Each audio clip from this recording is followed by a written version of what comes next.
Hello, BookTube. I've got some mail for you today on a boiling hot Wednesday, 95 degrees easy out in the sun. Uh, Not quite the cool down I was expecting, and I am using experimental technology to make today's videos. I'm hoping that they are passable. It won't be a permanent thing. Although it's the experimental technology is not what you would think. It is not the iPhone 11. I got an iPhone 11 Pro in the mail yesterday. One of you very kindly sent it to me, and I spent the requisite amount of time setting it up. It's an absolutely incredible machine. It has 258 or something gigs of storage, as opposed to 64. It's just unbelievable, an unbelievable amount of storage. I will never use all that, but I will also not need to think about anything now. I don't keep the videos that I film for this channel. I delete them all. I don't see a point in keeping them. But I have occasionally deleted book files or photos or videos of the Bean or something like that from other phones because there just isn't enough room. I'll never need to worry about that with this thing. I don't use it for anything heavy, for any heavy usage. So you would think, since I spent so much time domesticating it and getting it all ready, that it would be the experimental technology, but amazingly, ironically, it's a great phone in every way but one. There's only one way that is not only dramatically worse than my iPhone 6S, but dramatically worse than any other technology that I've ever used, and that is the audio. The audio for that phone is awful. On the videos sound like I am down a deep, deep well. Comically so. I mean, so that it obviously would get it can't be normal. Something's got to be wrong. Now, I checked all the normal things. I checked all the audio levels. I checked all of the stereo levels. I checked the microphone ports to make sure they weren't, occluded with muck or whatever. I made sure that I wasn't holding my hand over a sound intake port on the phone. I made sure of all of that. Because you have to figure, it has to be me. Because I'm not talking, I can notice a difference. I'm saying that it's the worst audio I've ever used on any machine going back to 2010. And if that were true for iPhone 11 Pros just across the board, they would be returned in droves. It would be the only thing you would ever read about them on Apple forums or cell phone forums, and it's not. It almost never comes up. I've never found yet someone complaining that the audio on their phone is just unusably bad. So it has to be me. I just have not figured out what it is, but believe you me, I thought about making a test video today on the iPhone 11 Pro, which of course I would like to be my one and only device, my one device to rule them all. I was going to make a test video on that today, but there would have been no point. There would have been no point at all. I am audible when I make a video on it, but it's totally unusable. Totally. You would all have said so. So I need to figure out what's going on there. This is an incredibly powerful device, so I am going to be able to figure it out. I'm assuming that I will be able to figure it out.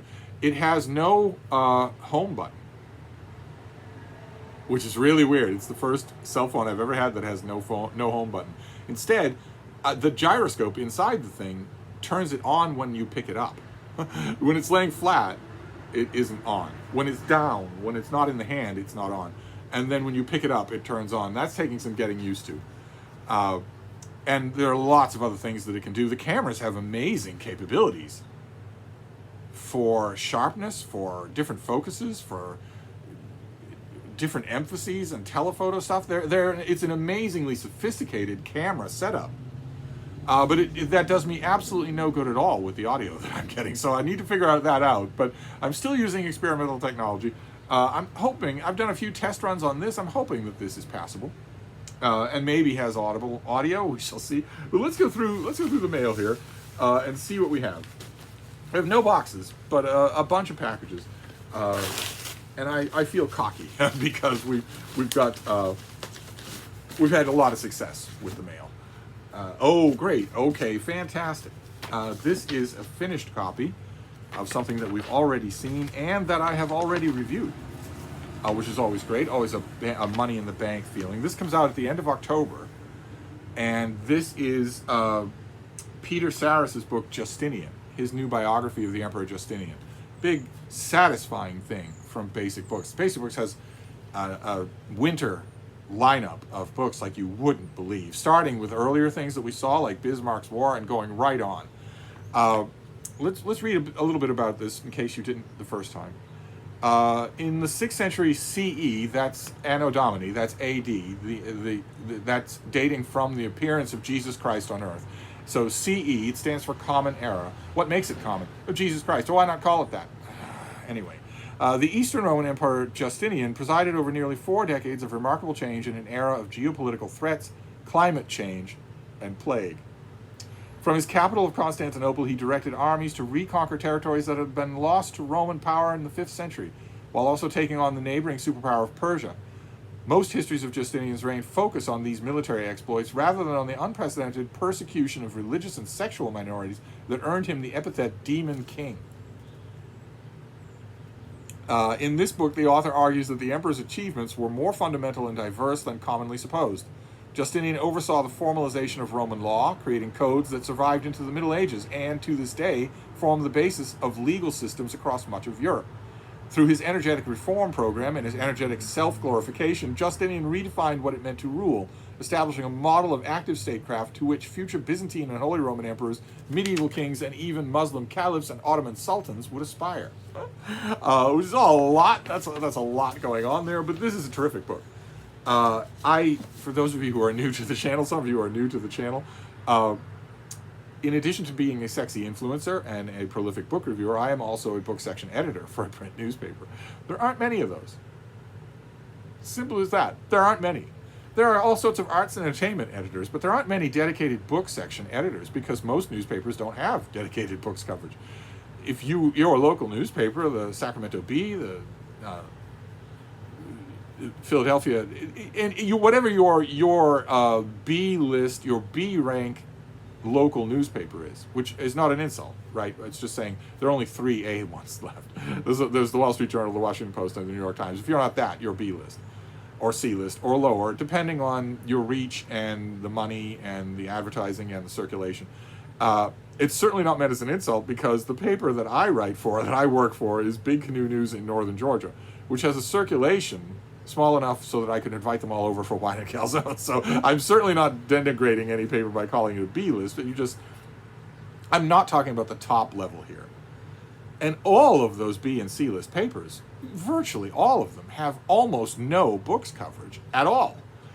And if they do, it's folded into arts and entertainment. So you might get a book review once a week, once every 2 weeks, something like that.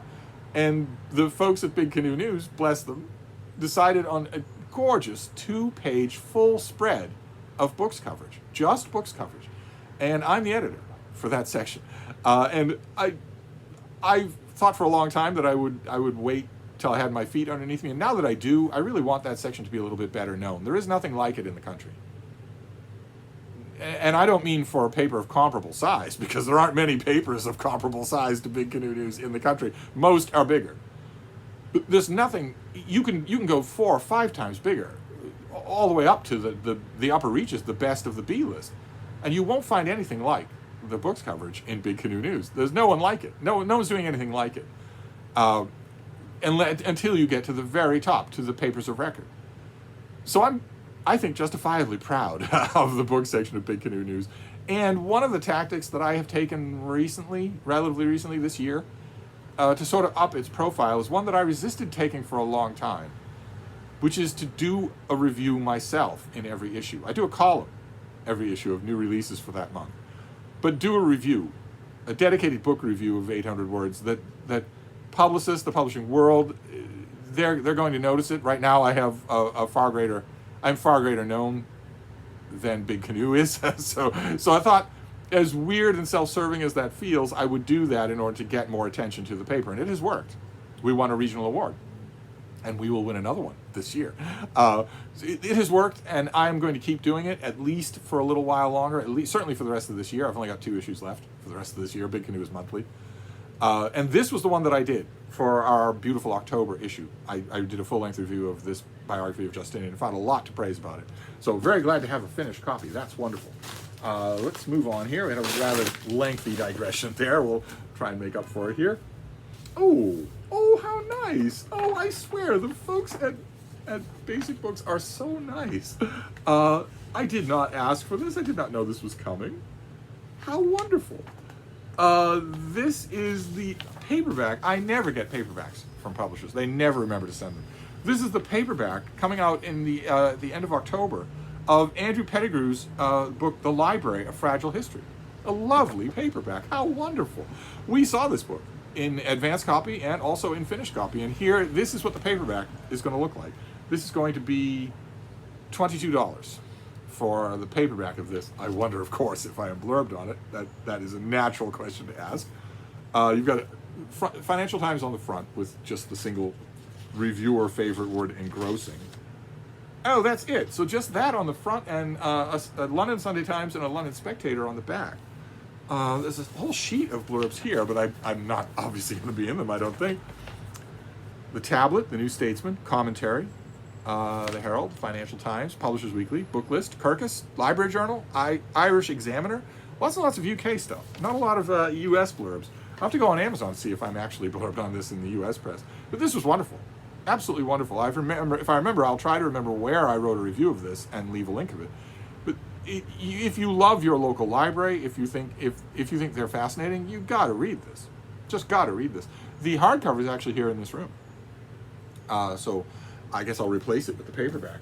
Great though, very nice to have. Depending on, you see, I review a lot and I review in a lot of places, so I don't really remember off the top of my head where I wrote about this, but if I didn't write about it for Open Letters Review, which is the online literary journal where I'm one of the editors, and which is totally under my control. I mean, it's at my discretion, just like the book section of Big Canoe News. I don't, in other words, need to please or propitiate an editor. Pitching a paperback reprint of a new book to an editor will get you a no. Just as simple as that. Book section editors, the ones that I'm talking about, have very embattled sections. There's not a lot of support for them. The sections aren't very big, so they're constantly fighting to cover as many books, important new books, in as little space as possible. They will all just say no to a reprint of anything, and so reprints don't get sold. They don't get sung. Their praises don't get sung in the way they should. If I didn't review this for Open Letters Review, I could review the paperback again for Open Letters Review, which would be great. I'd love to write about it again. Okay, we're off to a fine start here. I'm a little bit worried about the technology. I'm hoping that this video is usable, right? Not only because I don't want to inconvenience you, but also that dictum that we have gone over a million times on this channel, which is that you can't redo a mail haul if you're opening things on camera. You can't redo a mail haul. Okay, this is a 2024 release. Yes, this comes out in March of 2024. This is by Yeji Ham, and it's called The Invisible Hotel. I think I might have shown you this already, and I might have mentioned my worry. My worry about this is that it is a presage that the phenomenon that we saw in 2023 of American book covers looking really, really good after years and years of them looking like international embarrassments. I saw this cover and I immediately worried, okay, is that going to end? Because this is, of course, a bad cover. But it could just be an outlier. It could be an exception. Let's see here. 70 years ago, a war was put on pause. In 1953, after 3 years of fighting on the Korean Peninsula, North Korea, China, and the United States reached an armistice. This agreement was meant to put an end to the conflict that had followed the Northern Democratic People's Republic of Korea's invasion of South Korea, except South Korea refused to sign the armistice. To this day, a peace treaty has never been signed, leaving the peninsula divided and the Korean War, known as the Forgotten War by many in the United States, in a fraught limbo. It's within this context that we find the main character in Yeji Ham's brilliant and haunting debut novel, coming from Zondo. This is from Zondo Press, or Zondo Books. I don't think I've ever got anything from Zondo. That's interesting. I'm sorry if I'm looking in the wrong place. I'm training myself to look in the right, at the camera, but it's muscle memory here. In a tiny South Korean town, Yi-won's mother continuously washes the bones of their ancestors until her hands ache, her skin rubbed raw. Yi-won stands at the cusp of adulthood but feels stuck. She wants to escape her town and the bathtub of bones into which she and her siblings were born, but she isn't sure how she can leave, not when her family is in crisis. Her brother is stationed at the North Korean border. Her sister is grappling with the aftermath of a personal tragedy. Her father has recently passed. Gas? Oh, do you mean he died? And her mother is caught in a perpetual cycle of grief and anxiety. On top of that, Yi-won has started to dream of a hotel full of infinite rooms, hence the cover, with no escape. And her visions of the hotel and the terror that accompanies them start to haunt even her waking hours. Ooh, that does sound good. Literary gothic horror is what the sheet refers to it as. That does sound good. Oh my, she dreams of an endless haunted hotel. What a horrible thing. Okay, well, this is a debut novel. I love those. Is this, I don't see any mention of a translator, so this might not be, no, there's no mention of a translator at all. Okay, so this comes out a long time from now. This comes out in the new year, so I don't have to think about it. We'll take the pub sheet and fold it so that I can see the date very clearly. There we go. I want to be able to just glance at it and know this will go on the pile for the steadily growing pile for 2024. So then we'll move on to the next package here. Good old-fashioned mail haul here. We'll see what we have next. It's a finished copy of something. Oh, fantastic. Okay, great. Oh, this is lovely. Oh my. This is the finished hardcover of Margaret Renkel's book, The Comfort of Prose, with a gorgeous cover. This is out now, I believe, and I did not know how lovely the interior of this is. It's got all this interior artwork. It's all through the book. Look at how lovely that is. Oh my gosh. Oh, lovely. Fantastic. I admit, I mean, of course you read for the prose, you read for the book, but still, when a nature book is beautiful as well, that really does it for me. It really does. Fantastic. Okay, well, I don't have a date for this. It might be an October release. I'm pretty sure it is. And this is the finished copy, so this is what it's going to look like. This is going to be $32 in your bookstore. And that, well, let's read about it. But that's what it is. It's basically a year in nature. In this book, the author presents a literary devotional, 52 chapters that follow the creatures and plants in her backyard over the course of a year. As we move through the seasons, from a crow spied on New Year's Day, its resourcefulness and sense of community setting a theme for the year, to the lingering bluebirds of December, revisiting the nest box they used in the spring, what develops is a portrait of joy and grief. Joy in the ongoing pleasures of the natural world, and grief over winters that end too soon and songbirds that grow fewer and fewer. So a very standard thing. Hal Borland was doing this 70 years ago, but it works. The reason why nature writing often happens in a diary of year is because it works. It's just a natural setup for it. Fantastic. Okay, we are doing great. Let's move on here to this next one. I opened the package on the next one and there was another package. Is this going to keep going? What is this? What is this? Is this actually from a publisher? No. No, it's not. I wonder why I have this. This is the Penguin Classic hardcover of The Odyssey. It's lovely Penguin Classic. This is the Ryu prose translation of The Odyssey. Penguin started doing these original hardcovers that are really quite nice. They have the cloth bookmark, and the what's her name, Coralie Bickford, does the design for all of them, which is really kind of eye-catching. I don't know why I'm getting this. This is old, and I would never have got it for myself because as much as I love these things, I've gotten a ton of them, probably 40 of them, and I don't keep them. For one simple reason. I really use my books. I grab them, I carry them around, I throw them down. I'm not careful with them. I'm not saying that's the right way to do it, that's just the way I do it, and I know that I'm not going to change that. And back when I went out in the world a lot, I also shoved them in and out of my shoulder bag all the time. And one thing I noticed about these Penguin hardcover classics is that this rubs off. This lovely finish here wears off completely. In no time at all, in a month of using a book, this would be completely bare, except maybe, the upper corners where I don't touch. This would all be just worn to green. So I don't usually have them anymore. So I don't know what that's doing here.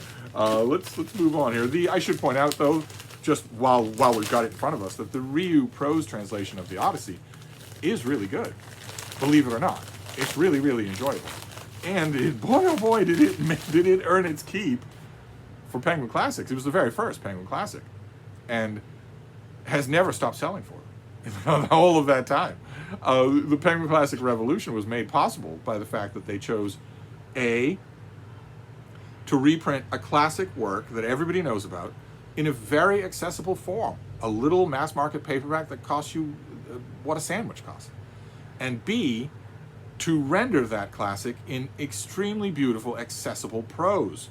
So that, if you're a British citizen and you're on, your tube station and you see this thing, you will automatically think, I remember the Odyssey from school. But it intimidated me. Maybe it was Pope or something like that. And then you open this thing, and it caused a whole generation of readers to say, "Oh no, books are for reading," and spawned an empire. So the Penguin mass market paperback of this is in this room. It's in that Penguin bookcase. Of course it is. But let's see. What is it? Oh goodness gracious. Okay. All right. We have another nature book to finish out here. Of a very different kind from Crows in the Backyard. What is the date on you? Do you have a date? Keep in mind, it's the only thing that anyone looking at this pub sheet wants to know is the date. Okay, October 3rd, so this is out already. This is by Steve Searles and Chris Erskine, and it is What the Bears Know. And of course, the traveler in me is tempted to say dismemberment is what they know, but there's a lot more to them than that, I admit. Let's see here. The incredible story of how one man went from a hired hunter to becoming one of America's top champions of this iconic animal, which, like every other animal, is on the brink of extinction. In this wondrous and eye-opening exploration, the author, a renowned and respected bear whisperer of Mammoth Lakes, takes the reader on a journey into the lives of these remarkable creatures and the world we share. I didn't know that you could scream for your life in a whisper, but that is all that you would do if you were bear whispering with a bear. You would be screaming for your life as they pull your entrails out. In the late 1990s, the town of Mammoth Lake, California, hired Steve Searles as a hunter to cull half its troublesome bear population. But as he began to prepare for the grim task, the bears soon won him over, and he realized there had to be a better way. He soon developed non-lethal tactics to control their behavior and overpopulation that heralded a landmark moment in the care and handling of the American black bear. But change was not without its challenges. To some, his success was dismissed due to his lack of formal academic training. Yet he never wavered in his commitment and eventually became not just local folk hero, but a nationally recognized expert. This high school dropout saved not just bears, but in many ways his community. How wonderful.